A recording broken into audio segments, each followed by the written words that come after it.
Aglaonema pink Valentine. তো এই গাছটি প্রথমে আমাদের ইন্ডিয়ায় অ্যাগলোনিমা হিসেবে পরিচিতি পায়।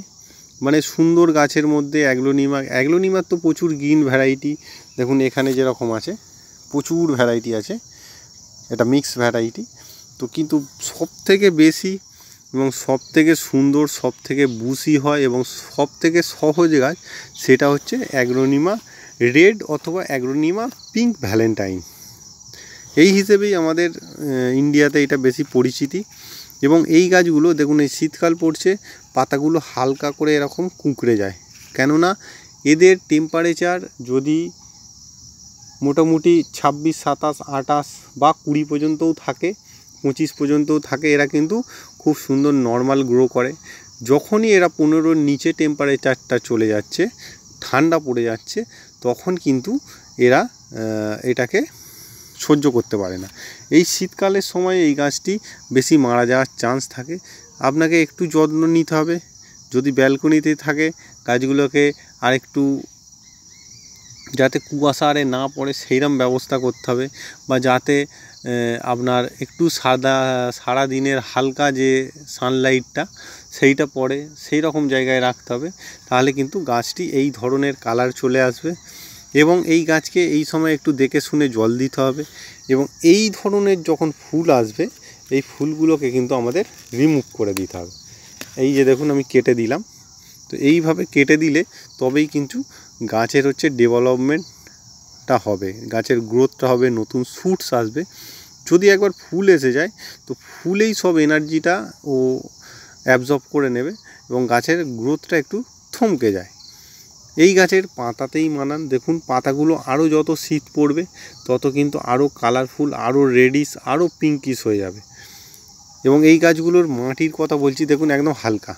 দেখুন আমি জাস্ট হচ্ছে এটা 1 আঙুলে আপনি নিয়ে নিতে পারবেন, একদম হালকা। এটা একটি 5 ইঞ্চি গ্রো ব্যাগে আছে।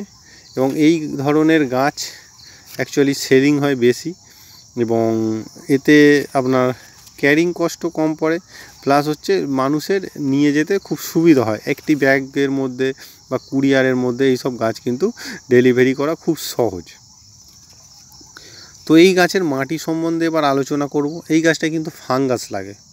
পাতায় যদি জল অনেকক্ষণ জমে থাকে, যেমন বর্ষাকালে যেন খোলা আকাশের নিচে রেখে দিয়েছেন বা উপর দিয়ে জল দিয়েছেন, জলটা অনেক দিন ধরে পাতায় জমে আছে, তাহলে কিন্তু পাতাতে এরকমভাবে জল জমবে এবং তারপরে পাতাটা এরকমভাবে একটা ছিদ্র সৃষ্টি হবে এবং একে একে এই পাতাটা গোটা পচে যাবে। তখন আমাদের কি করতে হবে, এরকম যদি জল ধরে এরকম পচনের সৃষ্টি হয়, তখন আমাদের যে কোনো ধরনের কন্টাক্ট বা সিস্টেমিক ফাঙ্গিসাইড ওইটা মোটামুটি 6 দিন ছাড়া 2বার বা 3বার মারবেন, ওটা ঠিক হয়ে যাবে। অথবা আপনারা পাতাটা এইখান থেকে কেটে দিতে পারেন। তো কেটে দিলে তাহলে কিন্তু গাছটি সারভাইভ করে যায়। আর না হলে আপনার একটা পাতা থেকে আরও 4টি পাতাতে ছড়িয়ে যাবে এবং গাছটি লাস্ট পর্যন্ত দেখবেন যে একদম স্টেমেও চলে এসছে, পচেও গেছে। তো এর মাটি কিভাবে তৈরি করবেন, আপনারা কোকোপিট দিয়েও করতে পারেন, রাইসাস, কোকোপিট, ভার্মি কম্পোস্ট। এবং লো মেনটেনেন্সের গাছ, খুব একটা বেশি যে সার দিতে হবে এরকম কোনো ব্যাপার নেই। এবং এই গাছটিকে মাটি আমরা যেটা নার্সারিতে করে থাকি, বিশেষ করে আমি আমার নার্সারিতে করি, এতে আমার 50%-এর বেশি, ধরুন 60 থেকে 70% রাইসাস থাকে, যেটাকে বলা হয় ধানের চিটে বা ধানের খোলা, সেইটা দেওয়া হয়। এটা একদম আমি বেস্ট মাটির কথা বলছি। এবং তারপরে এতে দেওয়া হয় আপনার 30%-এর মতো আপনার গার্ডেন সয়েল, নর্মাল যে গার্ডেন সয়েল।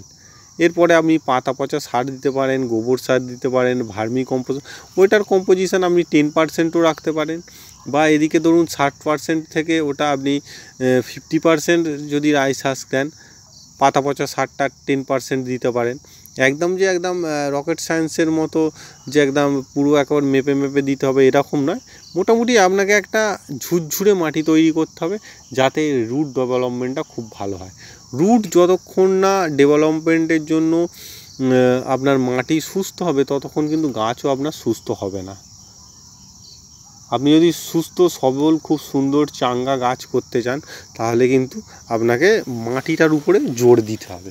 সেটা সবজি চাষ হোক, আপনার ফল ফুল চাষ হোক, ছাদ বাগান হোক, বা ইনডোর গাছ হোক বা ক্যাকটাস গাছ হোক। তো আজকের মতো এখানেই শেষ করছি। দেখুন এখানে আমার গাছগুলো কত সুস্বাস্থ্যবান গাছ।